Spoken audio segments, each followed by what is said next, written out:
El documental que vas a ver a continuación es parte de un curso completo de neurociencia del bienestar que puede encontrar en televisiónconsciente.com. El curso está compuesto por 14 capítulos donde la doctora Nazaret Castellanos nos hará propuestas científicas para conseguir un bienestar duradero y sólido. Consigue mejorar tu bienestar a través de neurociencia entrando en televisiónconsciente.com.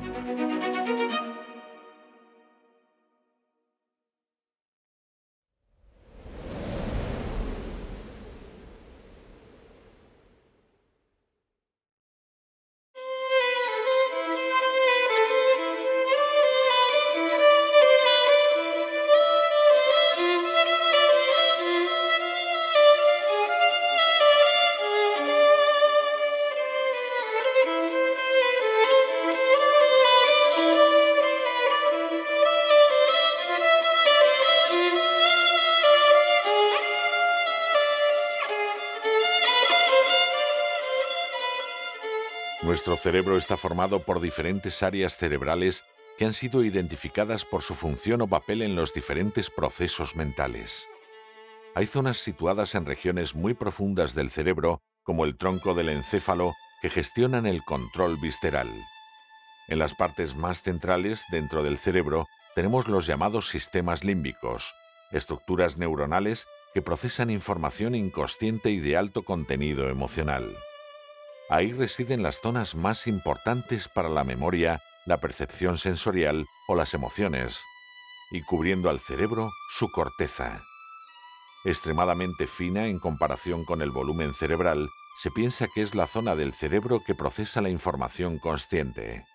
Es decir, somos conscientes de algo si la corteza cerebral está involucrada en ese proceso. La propia estructura del cerebro está basada en capas que corresponden a distintas épocas por las que ha pasado nuestro cerebro durante el proceso evolutivo, y esto condiciona en gran materia la forma en la que percibimos y nos relacionamos con el mundo.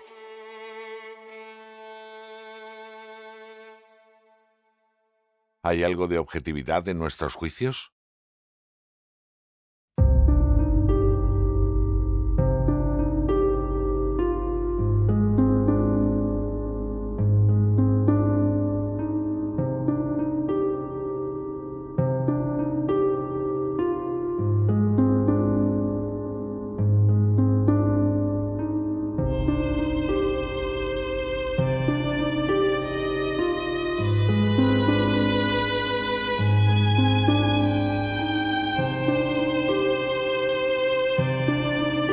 Los seres humanos tendemos a descartar la información que contradice las elecciones propias y juicios que hicimos en el pasado. Este sesgo tiene un impacto significativo en todo, desde la política hasta la educación. En ese momento de confrontación, el sistema límbico toma el control sobre la parte racional del cerebro, y no importa cuán valiosa sea la nueva idea que se está juzgando, ya que nuestro cerebro entra en modo defensivo y la va a rechazar. Es probable que muchos espectadores honestos se perciban a sí mismos en el pasado defendiendo a ultranza ideas preconcebidas que hoy sabe a ciencia cierta que no son válidas. Adicionalmente, es importante recalcar que los seres humanos aprenden generalmente por imitación, sin cuestionar el procedimiento o analizar. Esto es lo que se llama un aprendizaje social.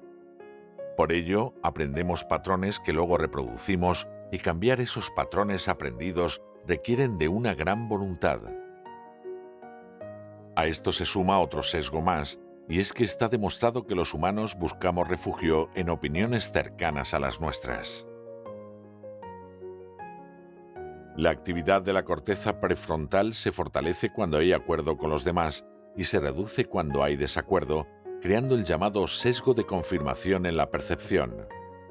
Dicho de otra forma, poseemos una irracional e improductiva obsesión por lo que los demás piensan de nosotros, ya que sentirse aceptado o sentirse parte de la tribu hunde sus raíces en la propia supervivencia, sobre todo si tenemos en cuenta que antiguamente la expulsión del clan equivalía a penuria y muerte. Este tipo de estudios nos permiten comprender más en profundidad parte de nuestros comportamientos personales, que por ende tienen una gran importancia en la configuración de nuestra sociedad actual y determinan cuán influenciable es a través de la repetición de mensajes a través de los medios de comunicación.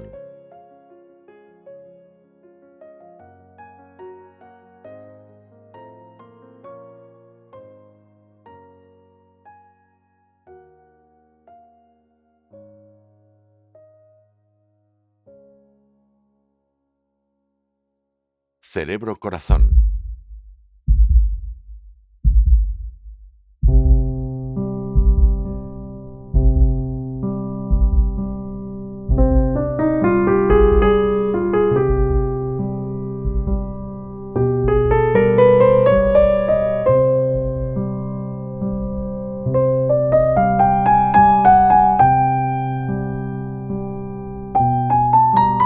Vemos o no vemos las cosas según el cerebro y el corazón se comuniquen. El cerebro tiene parpadeos de desconexión donde nuestra percepción se interrumpe. Esta interrupción está correlacionada con la desconexión entre los campos electromagnéticos del cerebro y el corazón. Se dice por eso que el corazón es la puerta de la percepción. Galeno ya hablaba de los tres ejes de cerebro, corazón e intestino y daba una importancia fundamental al corazón como sede de la mente. ¿Qué pasa cuando el corazón y el cerebro se sincronizan mucho? Pues lo que podríamos decir, así dicho en un lenguaje más popular, es que el corazón despliega ante el cerebro la mente que llevamos dentro. Entonces la gran pregunta es, ¿cómo cambiamos nuestro corazón? ¿Cómo hacemos que nuestra dinámica cardíaca sea diferente para que lo que le comunique a nuestro cerebro también sea diferente? Nuestro corazón sabemos que late, nuestro cerebro también late y nuestros ojos también laten y los tres laten al ritmo del corazón. Esto es un estudio que ha salido hace muy poquito. Nuestro corazón late, ¿no? Emite estas descargas, ¿no? Que son prácticamente rítmicas y que permiten pues, toda la circulación sanguínea y lo que sabemos que es pues, todo lo que es el sistema cardiovascular o cardiorrespiratorio. Cada vez que el corazón late, le manda esos impulsos del latido del corazón llegan al cerebro, aproximadamente unos 250 milisegundos después de que el corazón late, en el momento en que ya se repolariza, se vuelve a encoger. Pero pensamos siempre que el corazón es una bomba rítmica, ¿no? Como un reloj. Nosotros podemos medir nuestra tasa cardíaca, tantos pulsos por minuto, ¿no? Pero lo importante del corazón no es tanto su tasa cardíaca, sino lo que se llama técnicamente variabilidad cardíaca. ¿Qué significa eso? ¿Cómo de rítmico es mi corazón? Un corazón que fuese como un reloj absolutamente rítmico tiene una variabilidad cardíaca cero. Eso no tiene ninguna complejidad, pum, pum, pum, pum. No hay nada, y no hay ningún patrón, ahí no hay ningún ritmo, solo ese periodo. Un corazón que a veces adelanta un poquito su disparo, a veces lo retrasa un poquito, estoy hablando de milisegundos, pero esos pequeños milisegundos hacen que el patrón cardíaco sea un poquito más complejo, tiene un cierto ritmo, es más como una música, no como un tambor rítmico. La variabilidad cardíaca es lo que es importante a nivel cognitivo. Se ha demostrado que a mayor variabilidad cardíaca tenemos mayor, lo que conocemos como índice de inteligencia, tenemos mayor capacidad de memoria, tenemos mayor capacidad de procesamiento del lenguaje y ejecución lingüística. Pero sobre todo, una de las cosas que yo creo que es más importante es que tenemos mayor variabilidad cardíaca cuando nos sentimos contentos y cuando nos sentimos alegres. Pensar en cosas positivas, que pueden ser, por ejemplo, pensar en actos altruistas, pensar en actos generosos, pensar en actos alegres, eso aumenta nuestra variabilidad cardíaca. Pensar en cosas negativas no aumenta ni disminuye la variabilidad cardíaca, aumenta la tasa de disparos eléctricos, pero no la variabilidad cardíaca. Si lo que queremos es cambiar la comunicación entre el corazón y el cerebro, parece que lo que nos dice la neurociencia es que tenemos que aprender a cambiar nuestra variabilidad cardíaca. Y de momento, lo único que nos dice la neurociencia es que lo que más aumenta la variabilidad cardíaca es pensar en actos que sean actos bondadosos, actos de amor, actos positivos.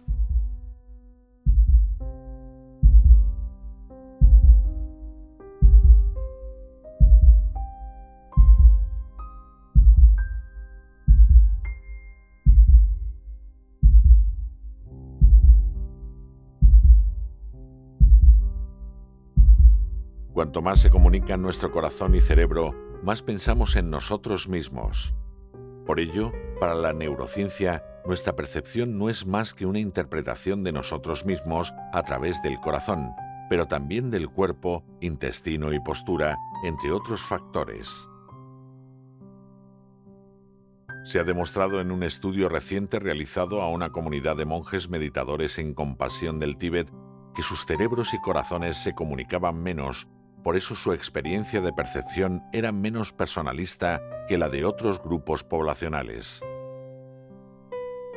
Ellos lo llaman trabajar el desapego y tienden a observar cualquier condicionamiento que pueda provenir del arraigo a su cuerpo, emociones, postura o a su propia identificación personal.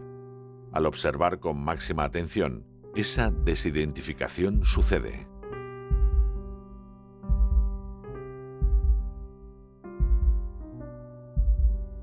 Ahora sabemos por la neurociencia que cuando dos personas se comunican, sucede una sincronización o contagio entre sus dos cerebros y corazones. Kandel, Premio Nobel de Medicina y uno de los padres de la neurociencia, lo expresaba sencillamente diciendo que los cerebros se contagian. Por ello es importante saber de quién nos rodeamos, porque se contagian los aspectos positivos y negativos del otro. La máxima sincronización sucede entre una madre y un hijo, pero nuestros órganos también se comunican entre amigos, compañeros e incluso en un viaje en autobús. Nos convertimos en el otro. El dolor que sentimos cuando vemos el sufrimiento de otras personas puede definirse como empatía. Está demostrado que los niños desde una edad temprana sufren sin percibir dolor en personas con las que se identifican. Sin embargo, con gente a quienes consideran extraños, esos mismos mecanismos de la empatía no se activan de la misma manera. Para ello, es bueno entender con claridad, sea acercándonos a través de la meditación o a través de la neurociencia, que nuestra consciencia es la de todos. Nuestro grupo es toda la existencia, humanidad compartida.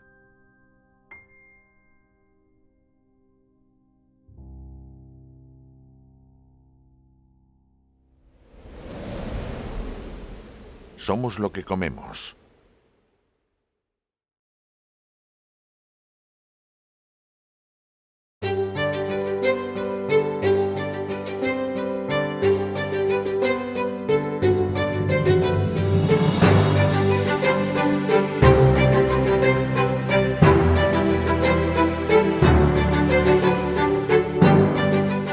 Cada vez hay más estudios que demuestran con más detalles la relación directa entre dieta y cerebro.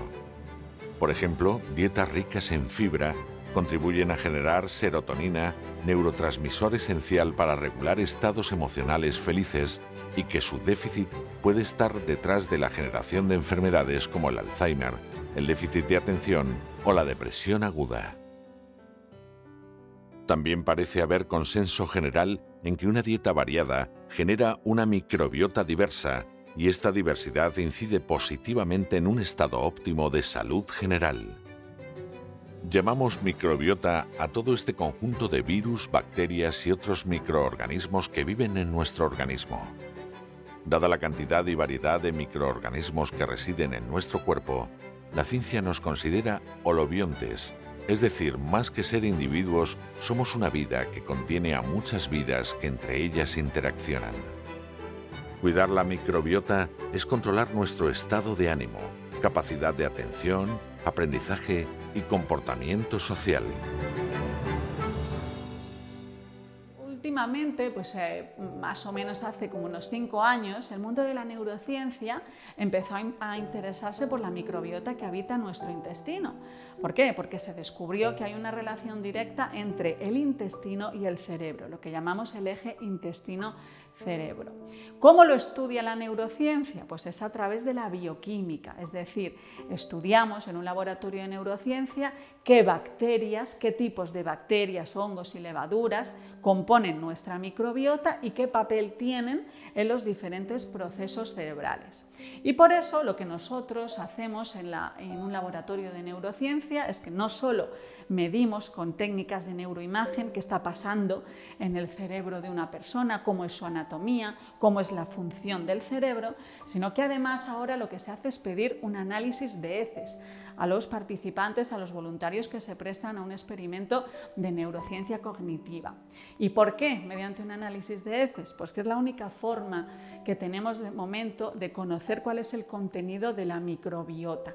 Cuando se hacen experimentos en la universidad, experimentos de investigación, pues se exige que los experimentos, que el procedimiento sea absolutamente no invasivo para la persona. No se puede introducir pues, cosas, no se puede alterar lo que es la estructura de la persona. Entonces, para ello se le pide una muestra de heces y ahí, a través de un análisis de secuenciación genética, lo que se hace es descifrar qué tipo de bichito, por así decirlo, qué tipo de bacteria y en qué concentración ha tenido esa persona en su microbiota intestinal.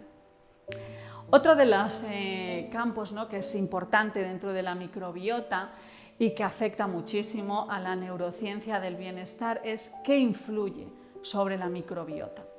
Normalmente cuando nos preguntan o pensamos en la microbiota intestinal, lo primero que pensamos es en la dieta.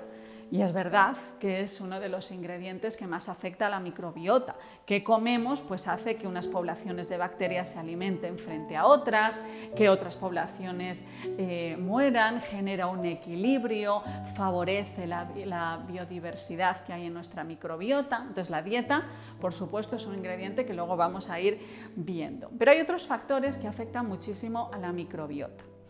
Estudiar todo aquello que afecta a la microbiota es también estudiar todo aquello que afecta a nuestro sistema nervioso, a nuestro sistema endocrino y a nuestro sistema inmune.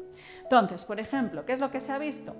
Que la microbiota intestinal se ve muy afectado por la contaminación, se ve muy afectado por si una persona fuma o no fuma. Se ve muy afectado por la cantidad de medicamentos, sobre todo de antibióticos que consumamos. Hay que tener en cuenta que la ingesta de un antibiótico puede producir un desequilibrio en la microbiota que puede durar desde un mes hasta personas en las que dura prácticamente un año de desequilibrio en la microbiota. Otro de los factores que afecta mucho es el sexo, si eres hombre o si eres mujer. Hasta hace muy poco, en la investigación científica, pues los estudios se hacían pues, con una población de personas. Hoy en día, en cualquier revista científica, para pasar los criterios del método científico, no se pueden mezclar hombres y mujeres. ¿Por qué? Porque la microbiota de un hombre y de una mujer es muy diferente.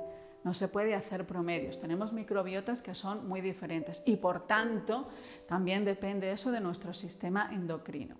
Otro de los factores que también afecta mucho a la microbiota es el ejercicio físico. Hacer ejercicio físico favorece nuestra microbiota. Estudios que hemos visto, y entre otros uno de los estudios en los que yo he participado, se ha visto que las personas que llevan una actividad física considerable, regular en su vida, tienen una microbiota que tiene muchísima más diversidad, pero sobre todo es una microbiota que es más fuerte en sus equilibrios, en el equilibrio de competencia y cooperación. Es una microbiota, por tanto, que es más fuerte frente a ataques, es más resistente, tiene más capacidad de luchar, de favorecer la cooperación entre diferentes bacterias para defenderse de ciertos organismos. Otro de los estudios que se está viendo ahora es la capacidad que tiene la microbiota de hacer frente, de resetearse, si pudiéramos decirlo así, cuando hacemos un ejercicio físico que casi nos lleva a la extenuación. El ejercicio físico pues es algo que es muy complejo, no solo por el movimiento, coordina muchísimo, requiere muchísimo esfuerzo para el cerebro, y hacer ejercicio físico favorece la motilidad de nuestro intestino y activa pues, todos los mecanismos de cooperación y competencia de la microbiota intestinal. Y otro de los factores que veremos más adelante que afecta mucho a la microbiota son las interacciones sociales.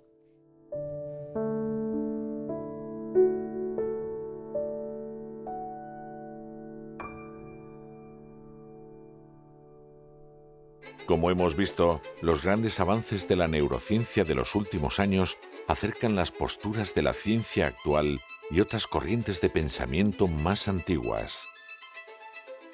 Con la meditación, conseguimos bajar el número de procesos activos en el cerebro y desde esa base de menor actividad, el cerebro puede afrontar con más éxito el proceso cognitivo racional.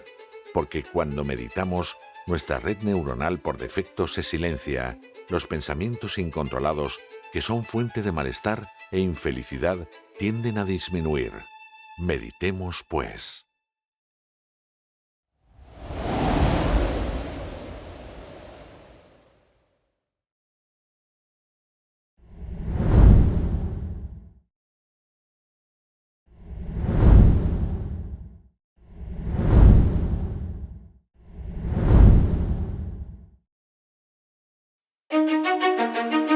El documental que vas a ver a continuación es parte de un curso completo de neurociencia del bienestar que puede encontrar en televisión consciente.com.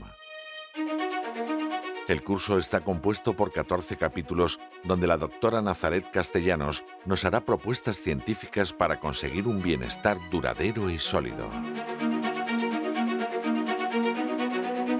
Consigue mejorar tu bienestar a través de neurociencia entrando en televisiónconsciente.com.